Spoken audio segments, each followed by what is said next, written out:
what old Nessie is, the Loch Ness monster. Now I got an eyewitness account here, and I've been trying to draw a picture of her, I guess.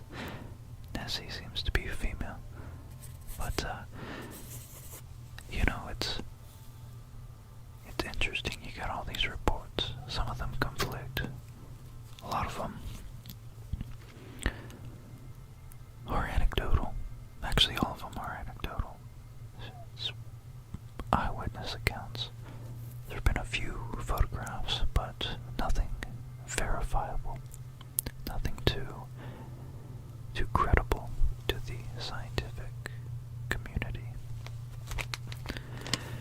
Old Nessie could be a dinosaur, extant from 65 million years ago, who wandered her way up into the Scottish Highlands. Now, if she was a dinosaur, that would mean that she would have had to have been stealthily navigating the Atlantic Ocean, perhaps, before the most recent ice age, when the sea levels were much, much higher. Navigating from 65 million years ago, or it's a very close-knit family that has somehow managed to reproduce for that length, that long span of time, without any extremely detrimental, evolutionarily detrimental maladies and mutations from inbreeding. Or it's a 65 million year old beast, and then somehow it worked its way through these caves up into the Scottish Highlands in this long, long lake they call Loch Ness. Anyways, thank you to Jared Lankenauer. I honestly was thrilled to get this suggestion. So Jared, thank you for it. I think it's going to be fun to explore and talk about some of the history, some of the oldest history from 500 years after Christ. It's 1500 years ago, pretty much. So we're going to keep it quiet. We're going to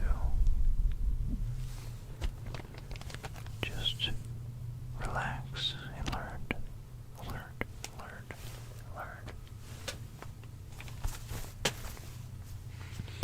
We're going to find out. We're going to find out as much as we can tonight, during this nap, during this sleep, about Nessie. Let's do it.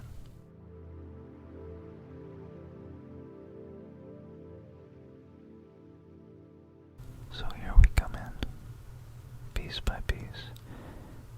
There's Scandinavia, here's Europe, here is Spain and Portugal, northern Mediterranean. We're going to go over here.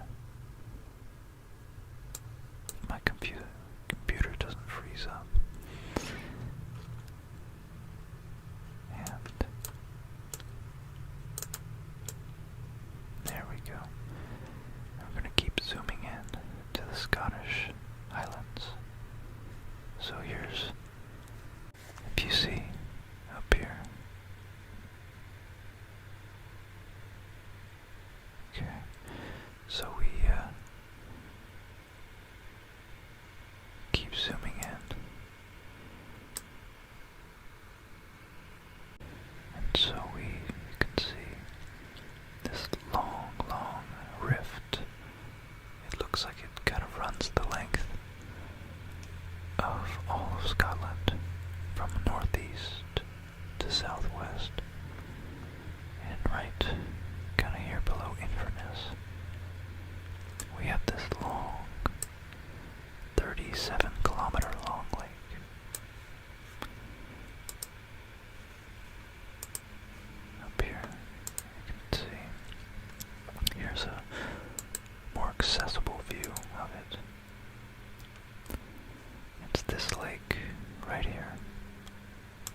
Loch is a Scottish Gaelic word for lake or for a sea inlet.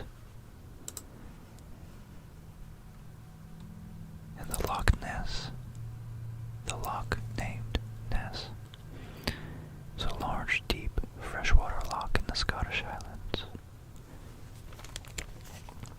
extending from approximately about 23 miles, 37 kilometers southwest of Inverness that we just saw. Its surface is actually 15 meters, 16 meters, or 52 feet above the sea level. So,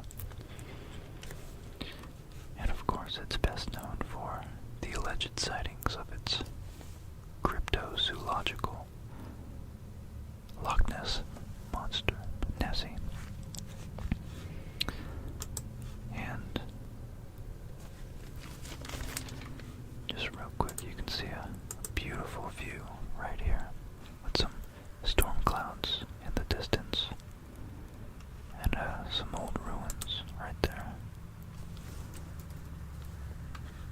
Some old medieval ruins, I suppose. And it surrounded by sloping green, luscious green hills. Looks chilly, but pretty beautiful. So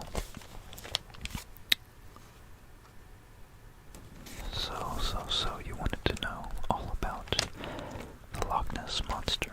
I think the best way to go about it is to understand some of the history of how it became what it is today, how we have arrived at its glorified status as the queen, the reigning, most popular, I would say, other than Bigfoot maybe, of all the cryptids being unverified zoological offshoots from well-known biological species. So the Loch Ness, they think it could be a reptile or it could be more of a mammal. They're not sure, but let's find out the most ancient history. And that is Saint Columba. So, Saint Columba was an interesting fellow. He's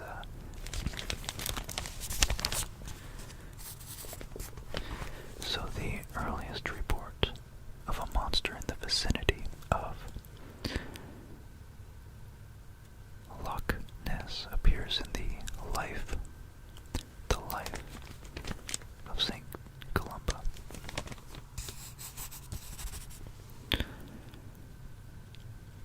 Now this was a history of the life of this gentleman written by someone else named Adomnan, 100 years after the death and the events, of course, of Saint Columba. So according to Adomnan, the Irish monk Saint Columba was staying in the land of Picts, Picts,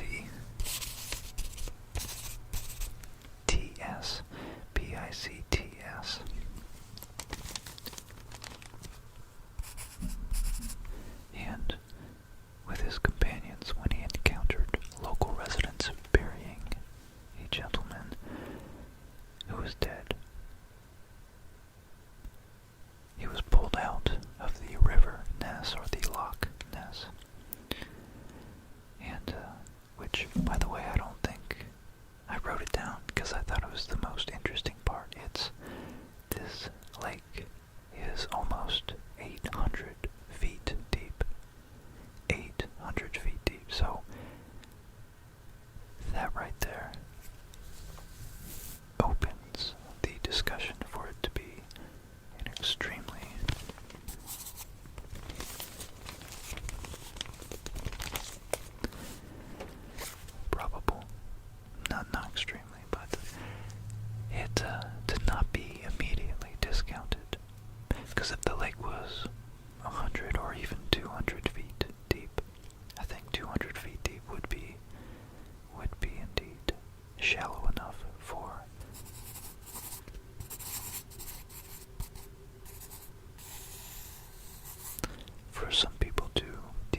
bodies of water, at least the Atlantic Ocean, around it. But it's huge. It's 25 miles long, 23. And sorry, you non-Americans and English folk, I just conceive numbers and measurements better in the imperial system, which is an extreme fault of mine. I recognize that. But, yeah, 755 feet deep at its deepest point. Of course, you know, it varies, of course, but that's 230 meters deep. So it's probably pitch black down there, and who knows, it's cold for a reptile. A reptile might be able to live. Who knows how long an animal can live for when its metabolism and its thermoregulatory system, I feel like it would function so much more efficiently at that depth and that lack of light and that temperature. It's so cold. That would be really interesting if, like, once every 100 years it popped up to the surface to eat. Who knows? But St. Columbia, around the year 565 AD, so that's, if we go up to 1965, that would be 1400 years, so almost 1500 years ago, 1500 years ago, this guy, who was already kind of a badass. I mean, he became a saint. You don't just do that by sitting around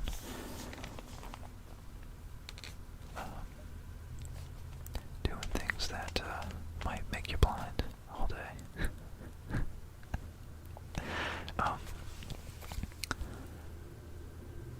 They explained that the man was swimming in the river, this guy, so St. Columba walked up, saw this guy being dragged out, and he was clearly dead out of the river. And the town folk said this guy was attacked by a water beast which mauled him and dragged him underwater. Although they tried to rescue him in a boat, he was already dead. So Columbia sent a follower, Louis Mogumin, to swim across the river. The beast approached him, but Columba made the sign of the cross and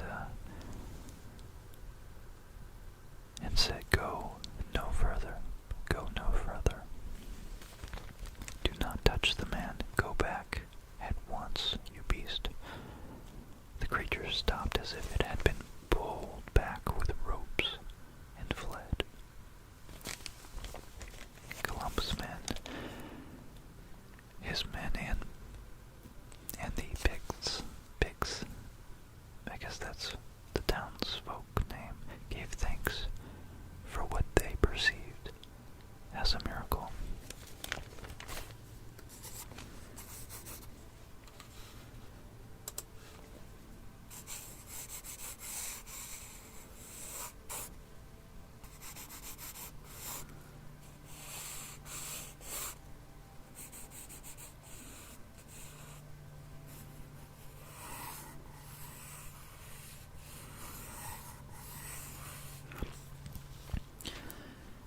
Just remembered playing Super Mario Brothers, or Super Mario 64. It even got included in that video game. So, yeah, it's a very, very disseminated myth, very widely known. So believers in the monster point to this story,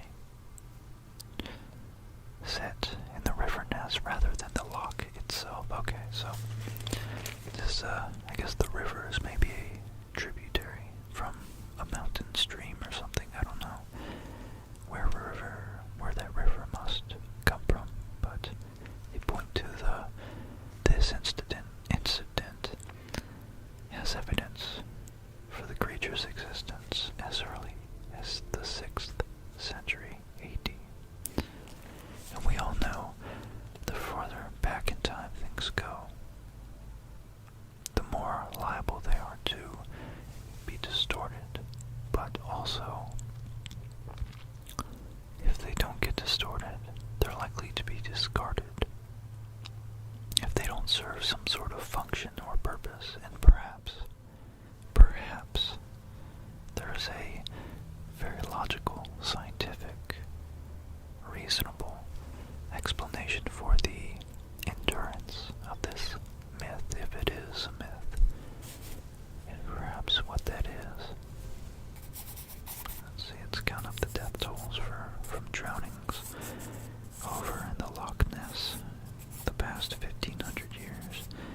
other lochs that Nessie apparently does not swim in, inhabit. So I suppose there could be some sort of measurement, some sort of quantification of how many deaths were prevented by drowning because people didn't want to swim in it. Either that or you Scots in the town of along the lake and Loch of Ness are badasses and you just go in regardless. But nonetheless, an interesting thing about that is that for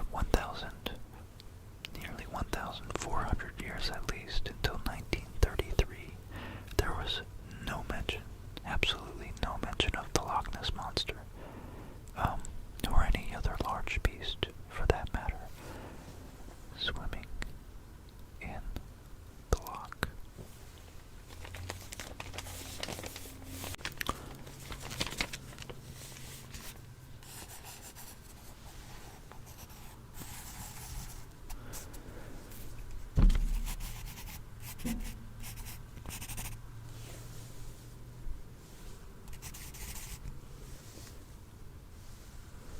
So I'm trying to tap into your brain to gauge how credible and credulous you are, or you think I am. How dubious of a claim you think this is.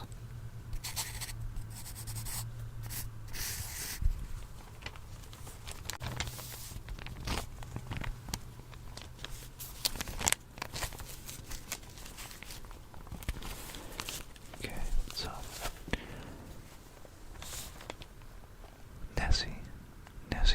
Nessie, as it is warmly come to be called since 1933, was next sighted after the year 565, 1,300 years later, in 1933 by George Spicer. He witnessed an enormous, long-necked creature with a huge body and no limbs slither in front of his car before sliding into the loch. Weeks later, it was spotted again by a roving motorcyclist who described it as a plesiosaur. So that's a type of dinosaur.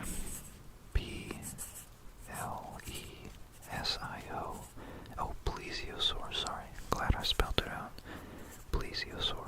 S-A-U-R. That A-U-R always threw me off. I like dinosaurs. Probably prevented me from becoming an archaeologist, anthropologist, geologist, paleontologist. That's it. That's the word. So I would have hated spelling out all those A-U-Rs, S-A-U-Rs. This plesiosaur is a four-finned marine creature, known only to exist in prehistoric times, and thus, after these two sightings on the road of a plesiosaur, the legend was reborn. So, okay, so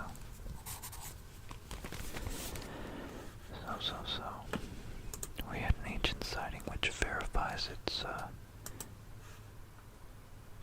can be a claim of its veracity, I suppose you could say.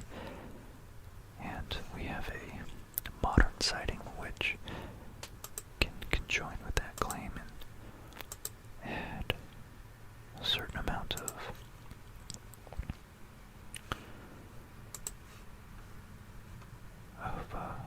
merit to the story.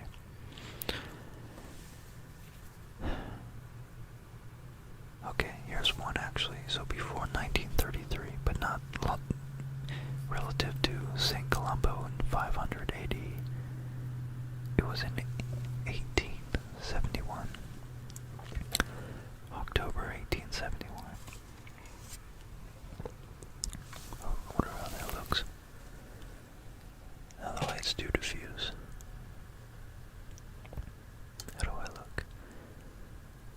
you guys are swimming in the loch.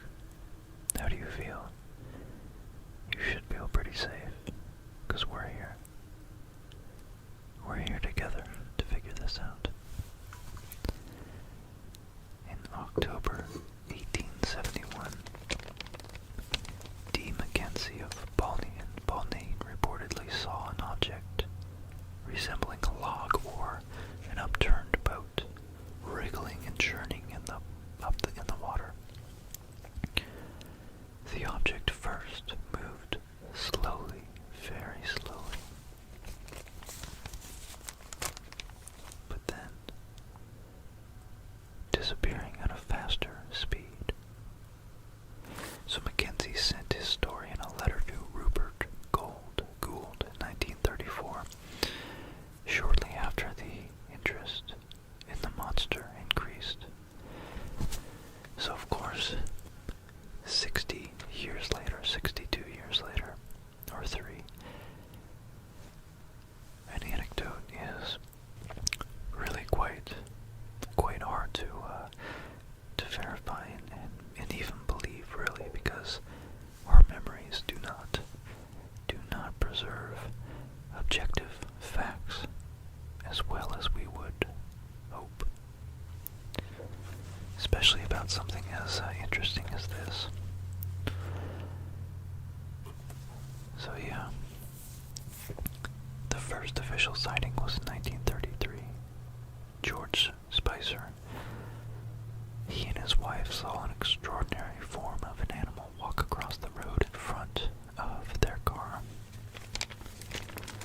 As they described the creature having a body about 4 feet high and 25 feet long. So that's just like the biggest crocodile you could ever imagine. Literally on the scale of a dinosaur. So,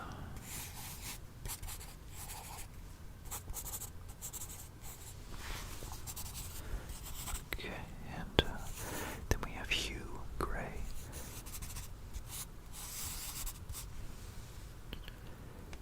Hugh Gray, his photograph was taken near Foyers in 1933.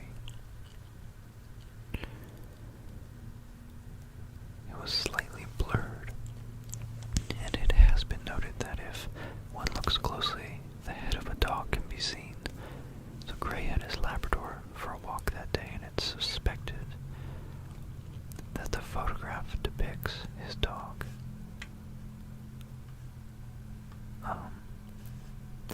Fetching a stick from the loch. Others have suggested that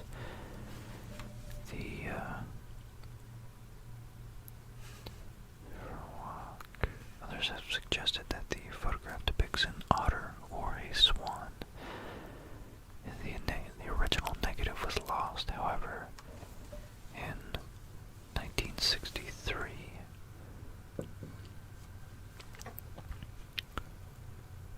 Okay. So in 1963, this image, Maurice Burton came into possession of the 2 lantern slides, contact positives from the original negative. I don't know what that means. Photographer talk there. But it was revealed after further inspection that it was in fact simply an otter rolling. It was an otter rolling at the surface of a log in characteristic fashion. So, next, we had the motorcyclist claiming that he saw not too long in 1934, I believe. He saw, as well as George Spicer, something very similar to what George and his wife had seen. And, wow, Grant, on his motorcycle, was actually in 1934 a veterinary student, so his anecdote would have been at least quite credible, especially seeing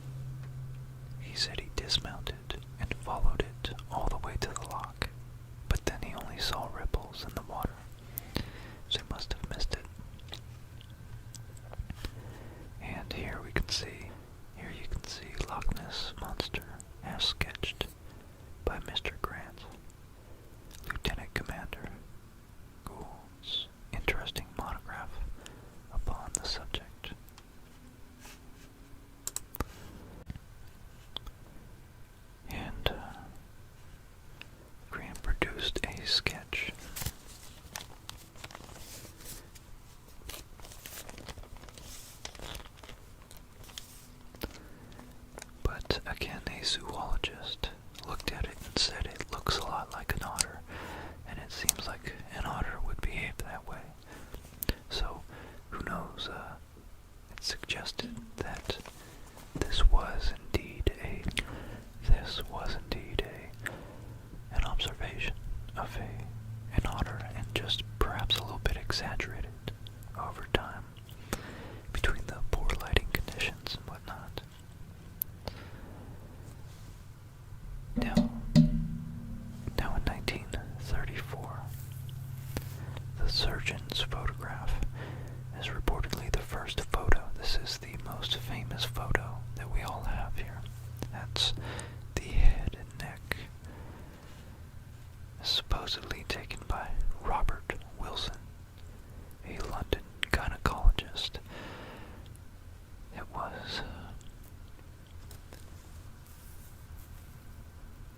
It's interesting that a gynecologist is visiting such a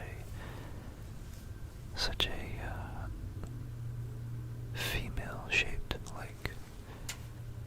But in 1934, Wilson's refusal to have his name associated to it led it to be known as the surgeon's photograph. Now, according to him, when he was looking, so he said that he was looking at the loch when he saw the monster, grabbed his camera and snapped 4 photos. Only 2 exposures came out clearly, and the first reportedly shows a small head and back, and the second shows a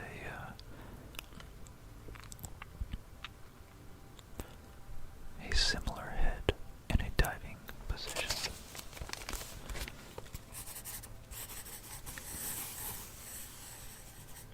So the first photo became well known, and the second attracted little publicity because of its blurriness. So let's look at that real quick. So this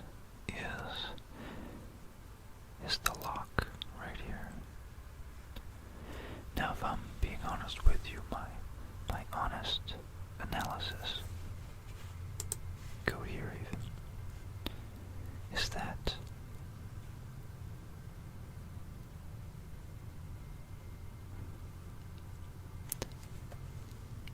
it seems very small in proportion to the ripples in the water next to it.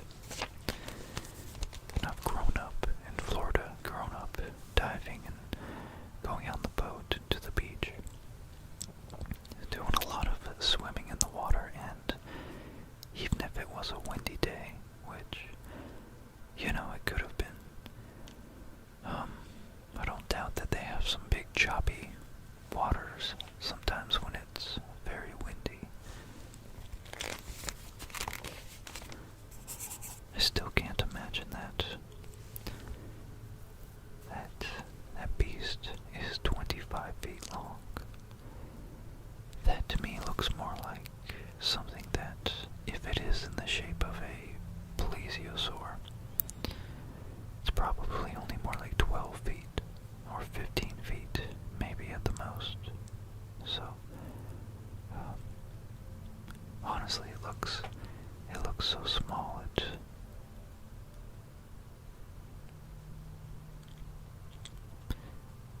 really looks like it's zoomed in, and it's more like maybe only 2 or 3 or 4 feet.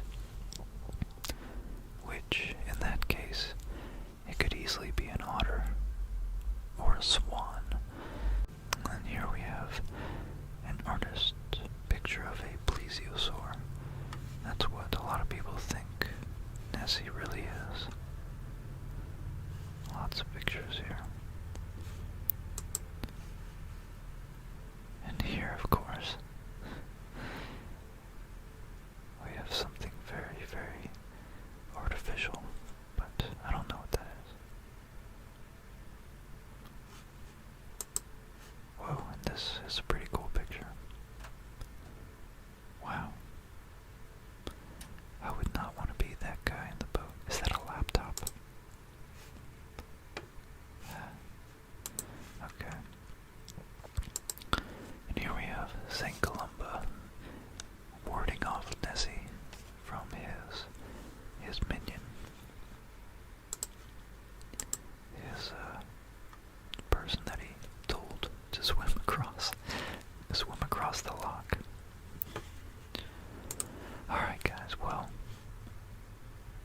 let's see.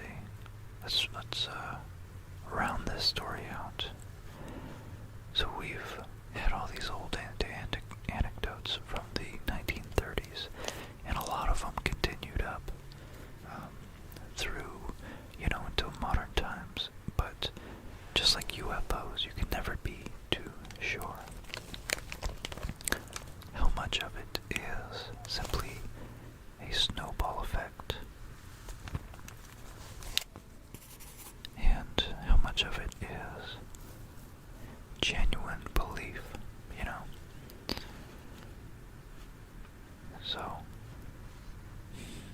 So after Daily Mail reported and printed this photograph in that front page I just showed you,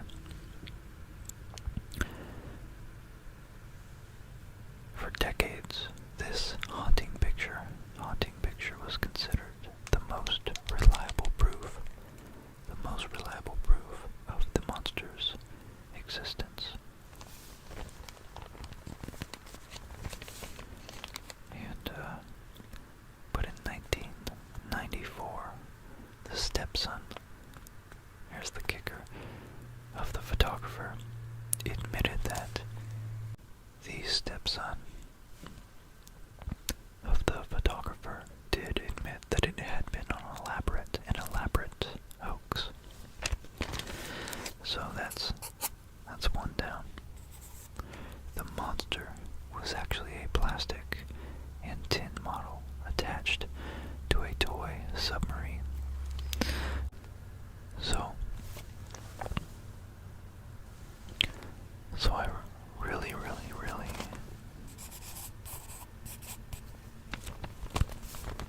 I wanted to give this story the benefit of the doubt. Carl Sagan always says that you must have extraordinary evidence if you're going to make an extraordinary claim. And I think there's a lot of merit to that statement, that fundamental axiom to kind of almost live by. So this monster had been a plastic and tin model attached to a toy submarine. The hoax had been plotted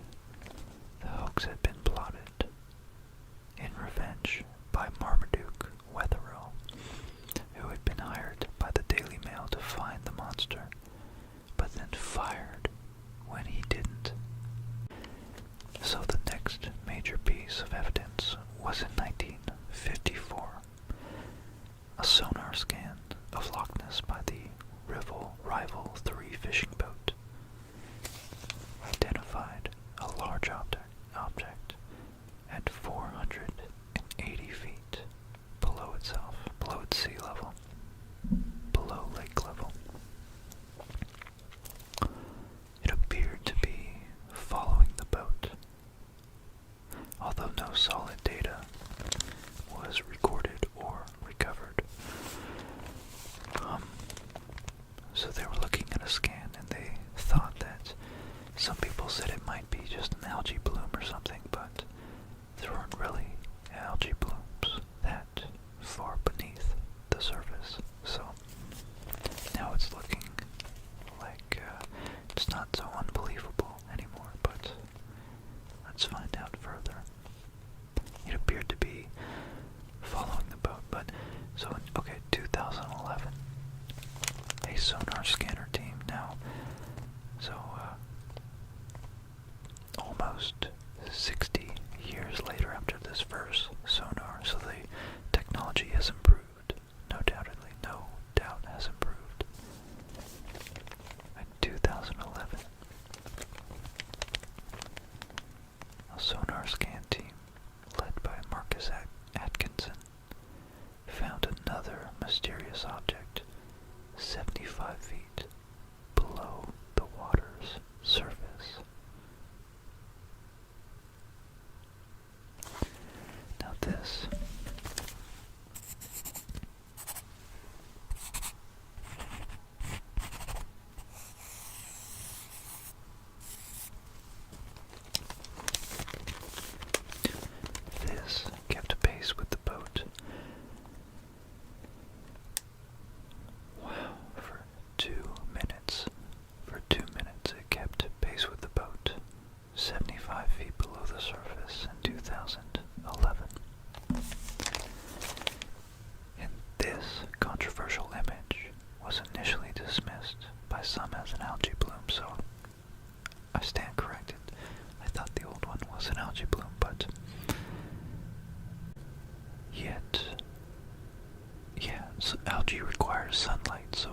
It's 75 feet below the water, which is much closer than 500 feet. It still wouldn't be receiving enough sunlight to be such a large bloom. Nonetheless, let alone a mobile bloom that could move. So, this picture, let me find this picture. So, here we have the mysterious object, spotted 23 meters, roughly 75 feet below the surface. And this big green blob right here is the seafloor. So, yeah, that's definitely interesting. What the heck that could be. Wow. It does look like it could be something, but it also, in my mind, looks like it's an ambiguous and vague, amorphous enough blob that it could be interpreted many, many ways. Okay, so in Loch Ness, it's very hard for sunlight to penetrate even slightly beneath the surface, but sonar scans became even more sophisticated in the 70s. In 1972, sonar operated by members of the Loch Ness Investigation Bureau, LNIB, the LNIB, captured a strange, large object disturbing shoals of fish.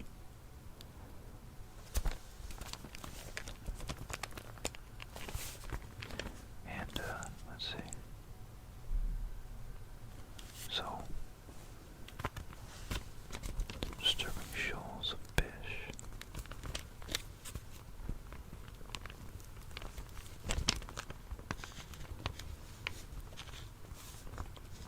One camera image showed the flipper, hindquarter, and tail of a huge creature with rough green flesh. Experts estimated the flipper length between 6 and 8 feet long. The team captured a more detailed image of the creature in 1975, which was hotly debated in the UK's House of Parliament. Dr. George Zug, or Zug, Z-C-U-G, or Z-U-G, as you non-Americans would say it, a reptile curator at Washington's Smithsonian Institute, said, "I believe these data indicate the presence of large animals in Loch Ness, but the data is insufficient to actually identify them." Okay, so here we apparently have the flipper. First image. This is from the 70s we just talked about here. And the second image on the right is taken 45 seconds later than the first image. And I believe it says this was actually published in MIT's Technology Review in 1976. And we can see, of course, those fins match perfectly with a drawing that someone has done out of their imagination. So, I'm sorry, Jared, I'm not being overly committed to the idea that this is real. But I am not discounting I guess I'm discrediting the fact that it might be a plesiosaur, but I certainly won't dismiss the possibility that it's some other large reptile or even mammal, maybe some large species of otter, a prehistoric, like megafauna,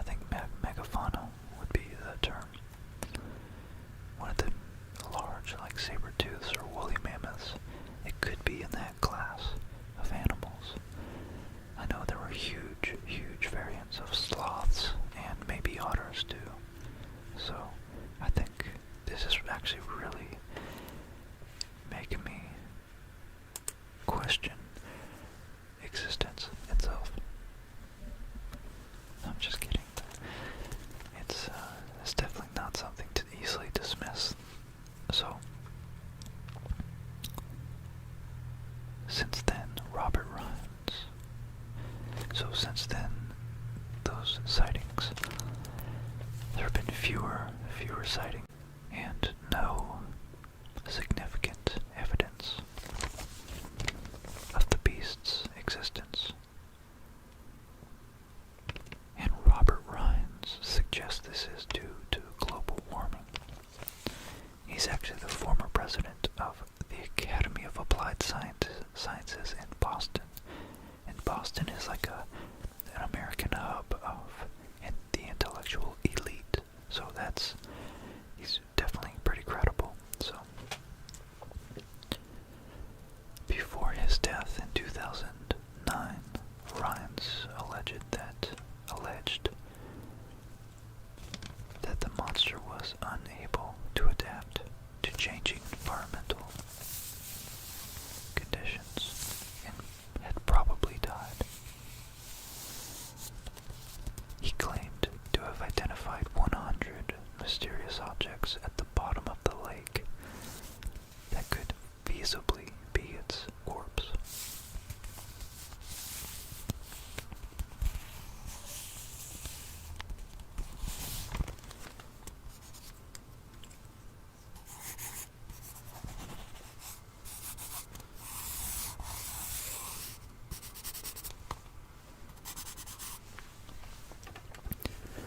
Wow, that's fascinating to see those BBC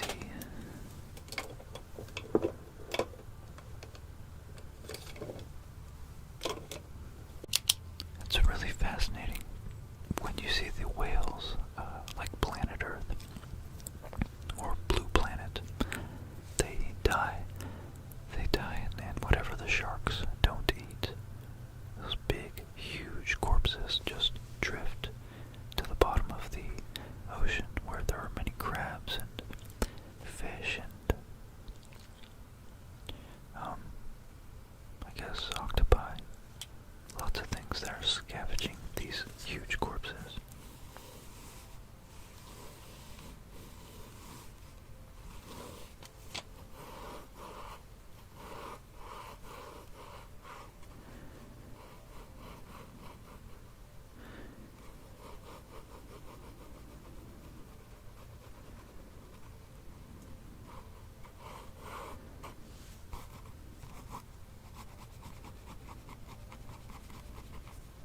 Okay, I'm just trying to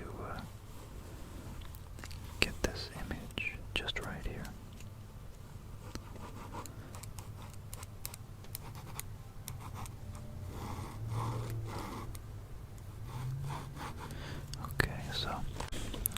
So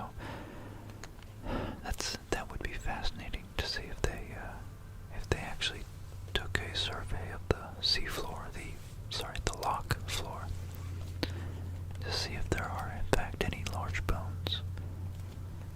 There are certain historical problems that make the monster's existence highly unlikely if the beast is a lone plesiosaur. So this is what I was getting to in the beginning. I just did that to pull you guys in. I wasn't going to mention it until 40 minutes later. I honestly didn't intend that. As I always never intend. Most of my videos I expect. I have such a poor understanding of what I can accomplish in a certain amount of time that I genuinely try to make most of my videos 20 to 30 minutes, and they end up being like an hour and a half, and I edit them down to like 45 minutes. So, yeah, this thing could have been 66. It would have had to live 66 million years longer than all the other dinosaurs. Now, there are sharks and crocodiles and gators, but nothing that large still exists, except for, again, some crocodiles get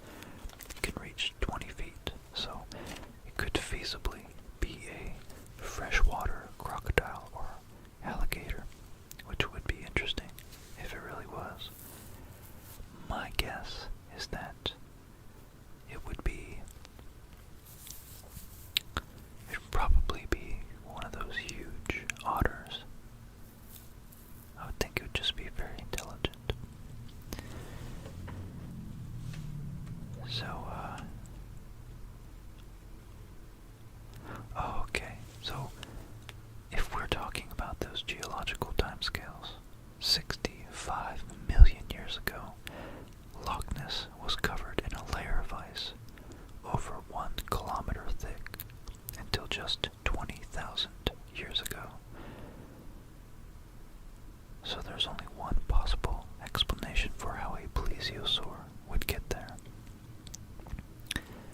Nessie would have had to lurk in the Atlantic Ocean for nearly 66 million years.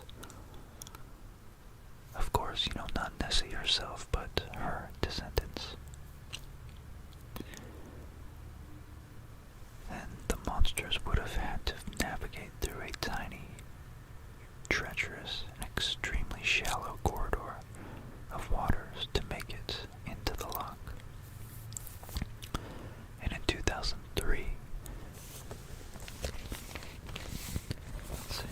the BBC actually tested this theory.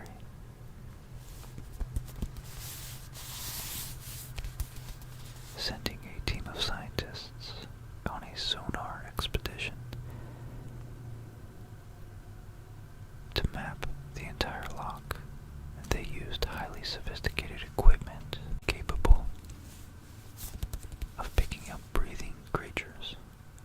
But after scanning the entire body of water, expedition member Ian Florence admitted that they had been unable to find any evidence of large, undocumented animals lurking within.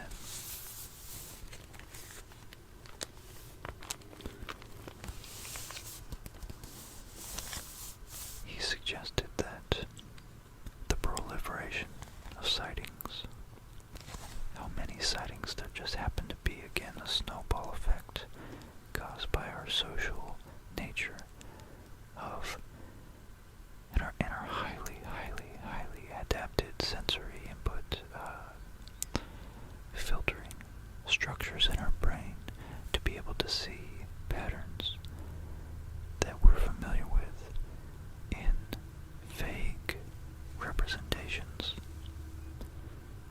and essentially project things that we're thinking of onto unrelated patterns in nature. He suggested that the proliferation of all these sightings over the years was due to people seeing what they want to see. Simple as that. Indeed, to test this hypothesis, this is the interesting part here. The same scientists hid a fence in the loch, which they raised as tourist buses drove by. And when questioned later, the tourists, a significant number of these tourists, they indicated that they had seen a serpent-like monster.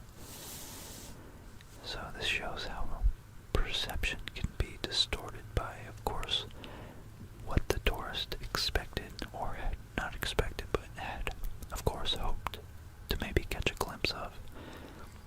And we immediately attach something we would find meaningful, because that would be an extremely rare instance if you had been the tourist in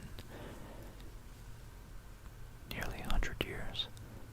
You had been that one tourist that would be able to have the luck and eyesight, skill to catch the Loch Ness monster. So that means that there is social incentive, social status incentive for you to want to see a Loch Ness monster instead of a fence. Although I don't know what they meant by fence, whether it was like a fence with a pattern on it. Maybe that's what it was. But this article doesn't mention that.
this monster has baffled people for 1,500 years, 1,500 years.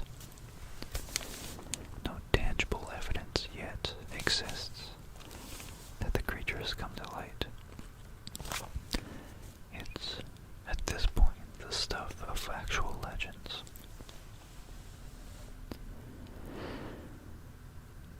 So, the hard part is you can't immediately discount this because there's many miracles that happen throughout history, and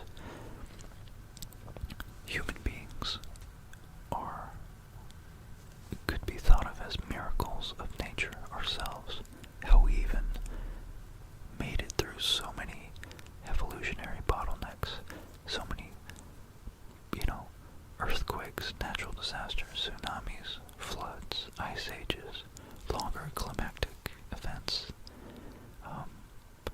droughts, of course, let alone all the things that possibly could prey on us, lions and crocodiles and bears and, oh my, all these things.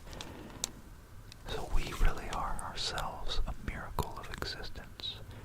What's not to say that there's still a few remote places, such as 800 feet down in a huge freshwater reservoir with very cold temperatures, very cold preservative temperatures. There might be some beast, some mythical monster, some ancient prehistoric dinosaur, or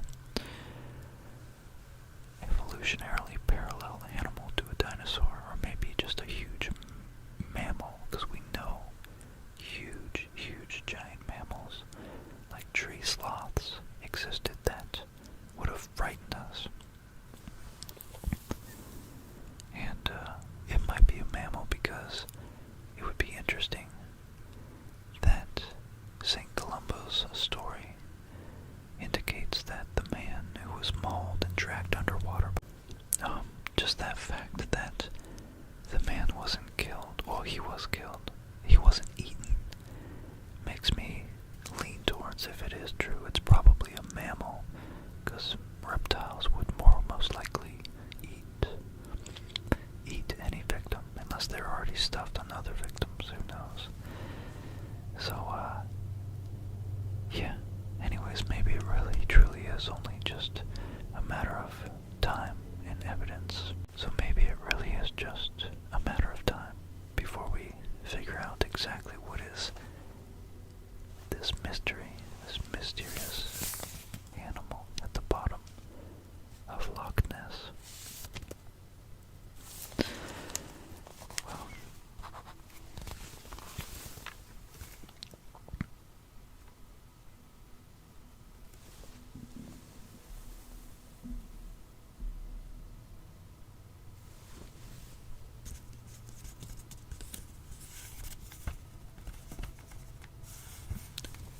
I hope you guys enjoyed this.